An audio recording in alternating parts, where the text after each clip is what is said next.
আমার বাবারা মোট 4 ভাই। ঘটনার সূত্রপাত ঘটে আজ থেকে 10 বছর আগে। এশার আজানের আগে আগে আমার মেজো চাচার বাসায় হঠাৎ একটি কুকুর প্রবেশ করে। কুকুরটি বাসার উঠোনে প্রবেশ করেই সোজা গোয়াল ঘরে ঢুকে পড়ে এবং গরুর খাবার নষ্ট করতে শুরু করে। এমন সময় গোয়াল ঘরে গরুদের শব্দ পেয়ে চাচা এবং আমি আমাদের ঘরের থেকে বেরিয়ে আসি এবং এসব দৃশ্য দেখতে পাই। এটা দেখা মাত্রই চাচা দৌড়ে গোয়াল ঘরের দিকে যান। এমন সময় সেই কুকুরটি দৌড়ে গোয়াল ঘরের দরজার ওখানে চলে আসে। সাথে সাথে চাচা দরজা চাপিয়ে ফেলেন। এভাবে কুকুরটা বেরিয়ে আসলে হয়তো কাউকে কামড় দিতে পারে। এমতো অবস্থায় দরজার ফাঁকে কুকুরটার মাথা আটকে যায় এবং হঠাৎ এক নিমিষেই কুকুরটা সেখানে আঘাত পেয়ে মরে যায়। কি আর করা। এরপর আমার চাচা কুকুরটার মরদেহ নিয়ে বের হন। আমাদের গ্রামের পশ্চিম দিকে একটি জঙ্গল আছে, ওই দিকে ফেলে দিতে যাবেন এই উদ্দেশ্যে। এমন সময় আমার ছোট চাচার বড় মেয়ে রুমি আমার মেজো চাচার সাথে যাওয়ার জন্য জেদ ধরে, কিন্তু চাচা তো ওকে কোনোভাবেই সাথে নেবে না। এভাবে এক সময় রুমি কান্না শুরু করে। চাচা আর উপায় না পেয়ে ওকে সাথে নিয়ে যান। এরপর তারা কুকুরটির মরদেহ ফেলে দিয়ে স্বাভাবিকভাবেই কোনো সমস্যা ছাড়াই বাসায় চলে আসেন।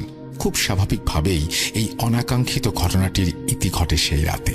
তবে ইতি ঘটলেও পরদিন আবার তার সূত্রপাত হয় ভয়ানক এক অনাকাঙ্ক্ষিত ঘটনার মধ্য দিয়ে। পরদিন রুমির প্রচণ্ড জ্বর আসে।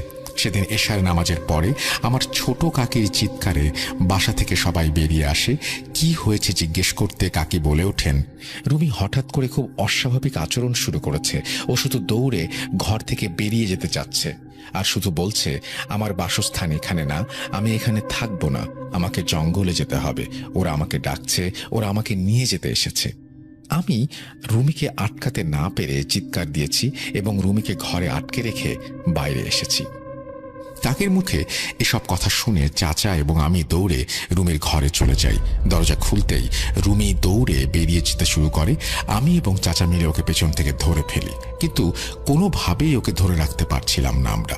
12-13 বছরের বাচ্চা গায়ে এমন অস্বাভাবিক শক্তি দেখে আমরা সবাই বুঝে যাই অনেক খারাপ কিছু একটা হচ্ছে রুমির সাথে।